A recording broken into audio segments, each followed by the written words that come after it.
ఆంధ్రప్రదేశ్లో విచ్చలవిడిగా సాగుతున్న ఇసుక అక్రమ రవాణాకు తాజాగా 7గురు బలైపోయారు. మంత్రి ఆనం రామనారాయణ రెడ్డి అనుచరుని ఇసుక టిప్పర్ కారును ఢీకొట్టినట్టుగా కూడా సమాచారం అందుతోంది.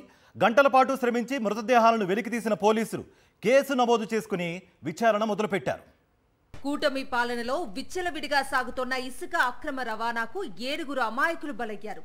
నెల్లూరు జిల్లా సంగం మండలం పెరమన వద్ద ఈ ఘోర రోడ్డు ప్రమాదం జరిగింది. ప్రమాదానికి కారణమైన ఇసుక టిప్పర్ మంత్రి ఆనం రామనారాయణ రెడ్డి అనుచరుడిది అని ప్రాథమిక సమాచారం. అప్పారావుపాలెం ఇసుక రీచ్ నుంచి రాత్రి పగలు అనే తేడా లేకుండా నెల్లూరుకు ఇసుక తరలింపు జరుగుతోంది. ఈ క్రమంలో కెపాసిటీకి మించి ఇసుక లోడ్తో ఉన్న టిప్పర్ కారును ఢీకొనడంతో కారులో ప్రయాణం చేస్తున్న 7గురు స్పాట్లోనే ప్రాణాలు కోల్పోయారు. గవర్నమెంట్ హాస్పిటల్లో బంధువులు ఉంటే వాళ్ళని చూడడానికి మా అన్న, మా వదినలకు సంబంధించిన వాళ్ళ బంధువులు, వాళ్ళ అక్క, కూతురు వాళ్ళందరూ ఆ వ్యక్తిని పరామర్శించడానికి ఆత్మూరుకి వెళ్తున్నారు. సుమారు 9-10 గంటల నుంచి బయలుదేరంగా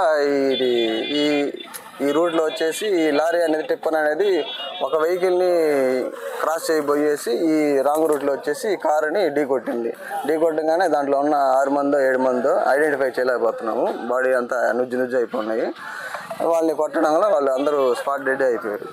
12-20 గంటల సమయంలో ఆత్మూరు నుంచి వస్తున్న ఒక ఇసుక టిప్పరు నెల్లూరు నుంచి ఆపోజిట్ డైరెక్ట్లో వస్తున్న ఒక కారును ఢీకొనడం వల్ల కారులో ఉన్న 7 మంది చనిపోవడం జరిగింది.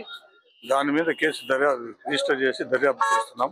దర్యాప్తులో ఏముంటే దాని మీద రిజిస్టర్ చేస్తాం. వీళ్ళు అందరూ కూడా వచ్చేసి గురాల మడుగు సంఘం, నెల్లూరు మన ముత్తుకూరు గేట్ దగ్గర నెల్లూరు టౌన్ లో ఉంటారు. వాళ్ళంతా స్పాట్ కు చేరుకున్న పోలీసులు అతి కష్టం మీద 4 గంటల పాటు శ్రమించి 7 మృతదేహాలను బయటకు తీయించారు.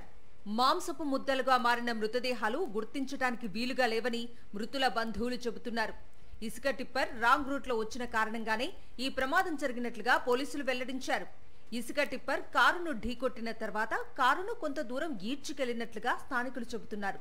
కారు నుంచి మృతదేహాలను వెలికి తీయటానికి పోలీసులు, ఫైర్ సిబ్బంది 2.5 గంటలకు పైగా శ్రమించారు. మృతులను నెల్లూరు పట్టణంలోని ముత్తుకూరు గేట్, గుర్రంవారి వీధికి చెందిన వారిగా పోలీసులు గుర్తించారు.